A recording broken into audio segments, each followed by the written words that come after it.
Paz do Senhor, bem-vindos à fonte da palavra que é viva. E hoje nós vamos falar sobre oração respondida. Vamos começar meditando em Mateus, no capítulo 21, versículo 22, que diz: E todas as coisas, tudo o que pedirdes em oração, crendo, recebereis. Então aqui a primeira chave que nós temos para ter uma oração respondida é sobre crer, é sobre a fé. Nós precisamos pedir com a certeza que nós já recebemos do Senhor aquilo que temos apresentado a Ele. Filipenses também vai nos ensinar, lá no capítulo 4, no verso 6, na verdade, vai dizer: Não estejais inquietos por coisa alguma, mas em tudo, pela oração e súplica, com ação de graças, sejam as vossas petições conhecidas diante de Deus. Quando nós oramos a Deus, que nós queremos pedir algo ao Senhor, a primeira coisa que nós temos que ter em mente é que nós não somos injustiçados. Nós pecamos, nós erramos, e se nós chegamos a ter esse benefício de poder pedir ao Senhor, é graças ao sacrifício de Jesus na cruz. O mérito não é nosso, o mérito é de Jesus. Então precisamos chegar diante de Deus com humildade, chegar diante de Deus com ação de graças, porque nós já recebemos o principal de Deus, que foi esse elo que era rompido, ter sido refeito por Jesus, de podermos orar, de podermos falar com Deus, porque o pecado, ele tinha afastado o homem de Deus. E nós não devemos ir a Deus desesperados.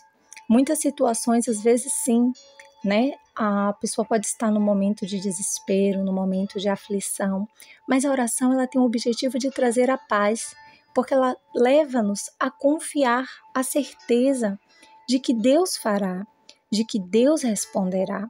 Então essa é a forma na qual nós devemos orar, devemos suplicar, mas sempre já agradecendo a Deus por tudo que recebemos, por tudo que Ele tem feito e na certeza que Ele ainda fará.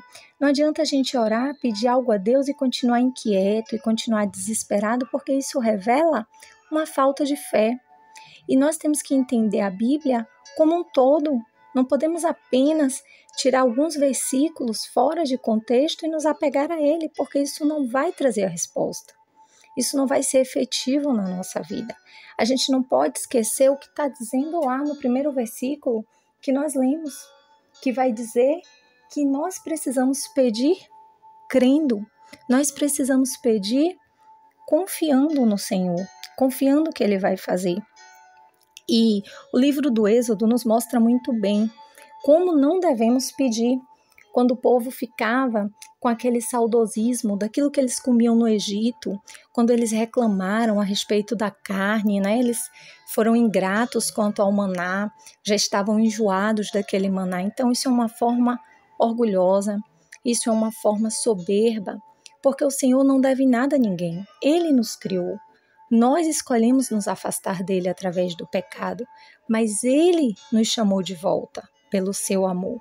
Então nós é que devemos a Deus, devemos gratidão, devemos obediência e precisamos apresentar ao Senhor um coração humilde, porque esse é o coração que agrada ao Pai. Esse é o coração que traz resposta. Essa é a oração que traz resultado para nossas vidas. E assim também nós podemos meditar no livro de Tiago, capítulo 4, versos 3,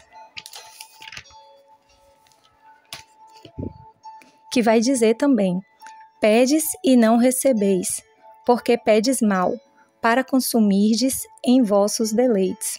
Quando nós pedimos algo a Deus, nós precisamos apresentar a Deus a nossa firme razão.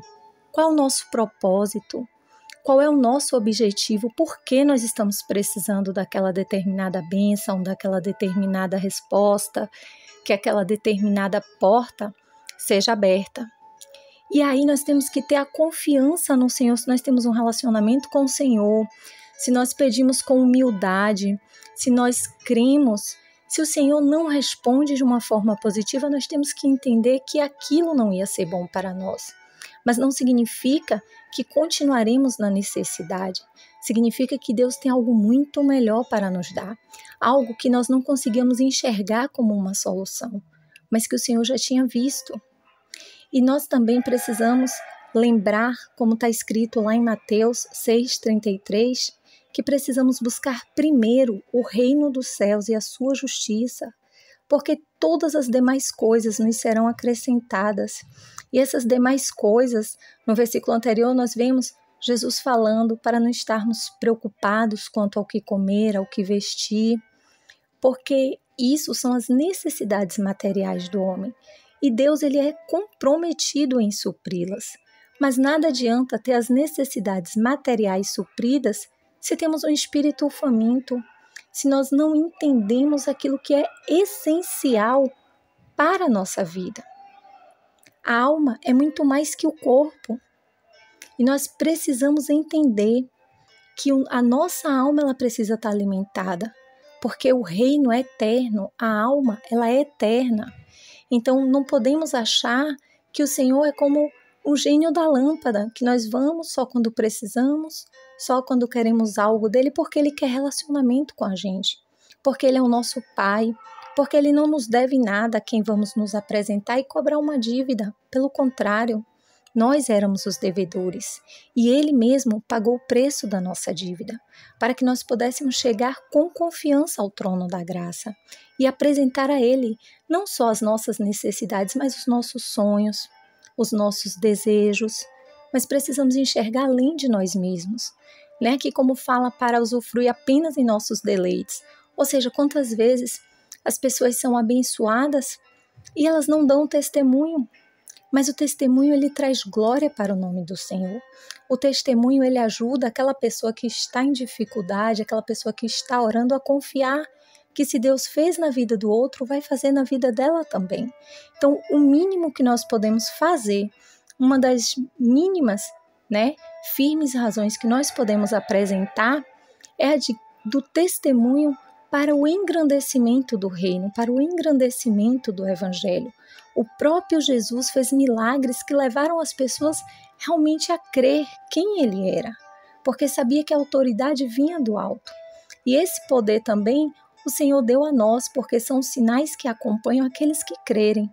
Então, há poder na nossa palavra, nós precisamos orar com fé, orar com humildade e crer que o Senhor sempre responderá a nossa oração, seja com um sim, seja com um espere, ou seja com um não. Não para o que nós pedimos, mas com certeza haverá um sim para algo muito maior do que aquilo que nós pedimos. Amém? Fiquem com o Senhor, que Ele os abençoe.